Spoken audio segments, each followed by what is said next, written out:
I have a box of photographs under my bed that I haven't opened in over a decade.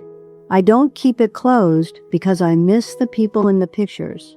I keep it closed because looking at those glossy squares makes me feel like an absolute fool. You look at a picture of yourself smiling next to a man on a front porch in 1978, and you think you are looking at a memory, but you aren't. You are looking at a performance you staged for a camera. And the worst part is, I paid for the film. I developed the pictures. I curated the very lie that ended up swallowing my life whole. I was 29 when I first put on the blue uniform. I was a mail carrier. It was 1959. My youngest was just out of diapers. My husband, Gerald, worked down at the manufacturing plant. He was the kind of man other women in the neighborhood called steady.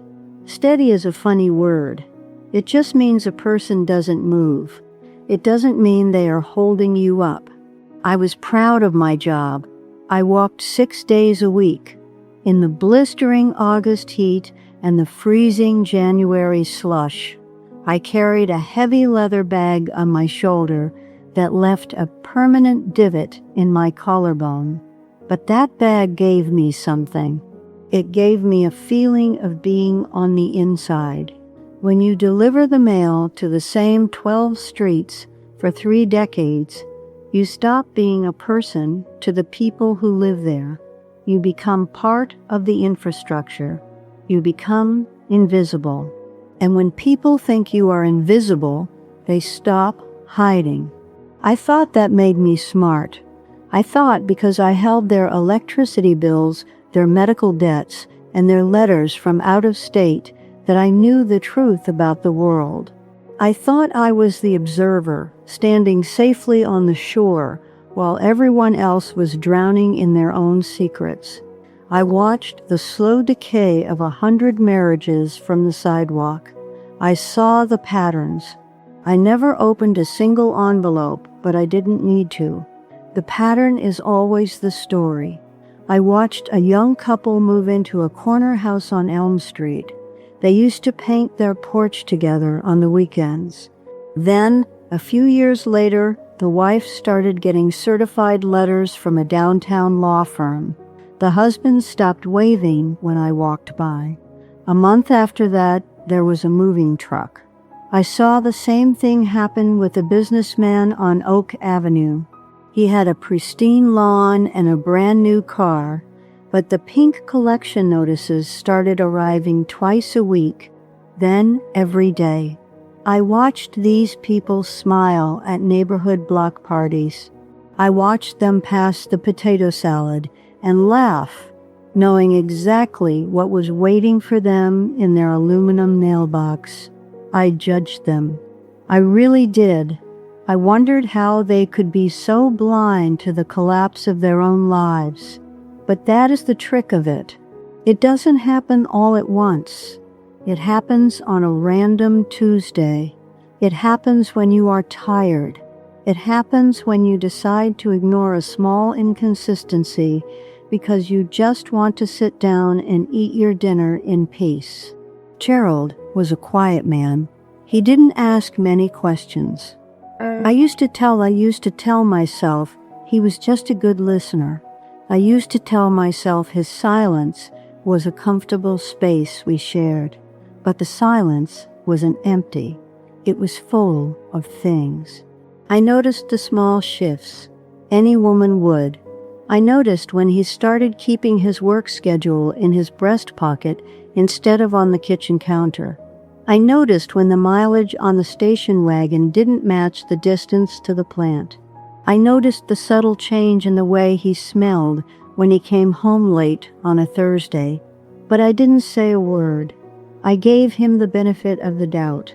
We are taught that giving the benefit of the doubt is a virtue. It isn't. It is an excuse we use to avoid a confrontation that terrifies us. Every time I noticed a discrepancy, I made an excuse. He took the long way home because of traffic. He smells like cheap soap because he washed his hands at a gas station. I made 100 tiny excuses, and I believed them every single day. I was married for 22 years when the illusion finally broke. It was a mundane morning. I was at the sorting facility, separating the flats from the letters. The fluorescent lights were humming. They always hummed in that building. A woman who worked a route across town came over to my sorting case. She had a piece of misrouted mail in her hand. She tossed it onto my tray. She said she had almost put it in Gerald's post office box before she realized the zip code was wrong. She said it casually. She complained about the handwriting. She didn't look at me. She just kept walking back to her aisle. Gerald's post office box. He didn't have a post office box. All our mail came to the house. I stood there staring at the gray linoleum floor.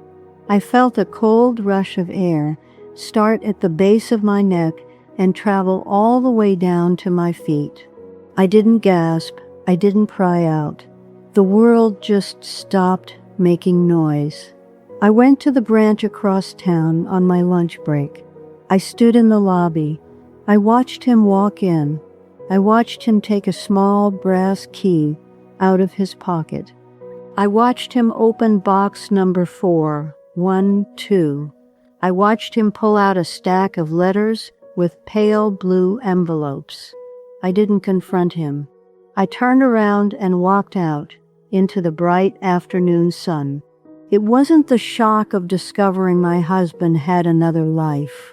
It was a suffocating, crushing shame, because in that exact moment, under the harsh afternoon sun, I realized I already knew. I had known for 10 years. My body knew, my gut knew. The invisible mail carrier who watched everyone else's patterns had seen her own husband's pattern. I had just chosen to be blind.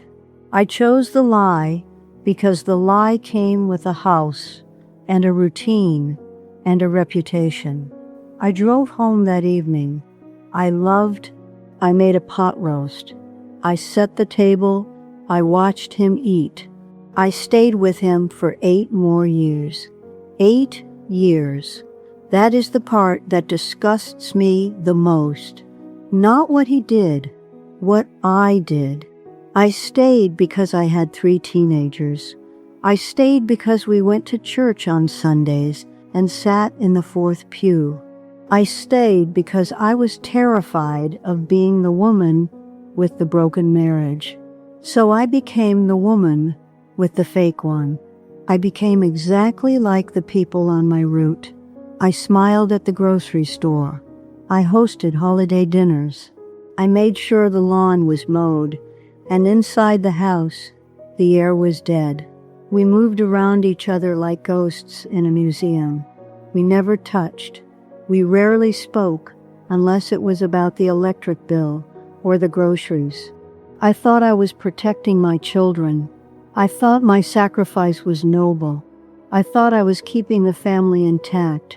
Years later, when my youngest daughter was 30, we were sitting on my porch. She looked at me and said she had hated growing up in that house. She said it felt like holding your breath underwater. She knew. Children always know. They don't have the vocabulary for it, but they feel the rot. I hadn't protected her from anything. I had just taught her that a woman's job is to swallow the truth and polish the furniture. I taught her that peace is more important than honesty. That is a terrible legacy to leave a child. I sit in this chair now. I am 94 years old. My legs don't work well enough to walk down to the mailbox anymore. Someone else brings me my letters. Someone else walks my streets. But I sit here and I think about the sheer volume of time I wasted trying to hold together a picture that wasn't real. You are probably doing it right now. There is something in your life that doesn't fit.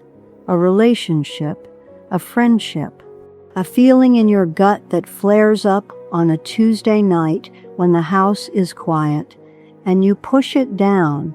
You tell yourself you are overthinking. You tell yourself to trust them because you love them. Love is not a reason to ignore the pattern.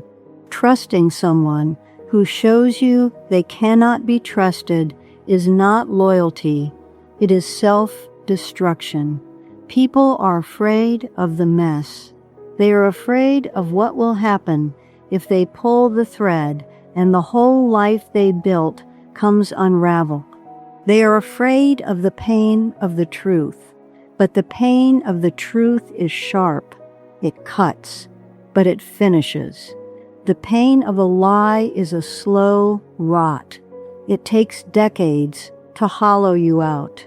People think they have time to figure it out later. They think they can endure the lie just a little bit longer. But the lie doesn't just take your time. It takes you. The pattern is already there in your own house. You just have to stop looking away.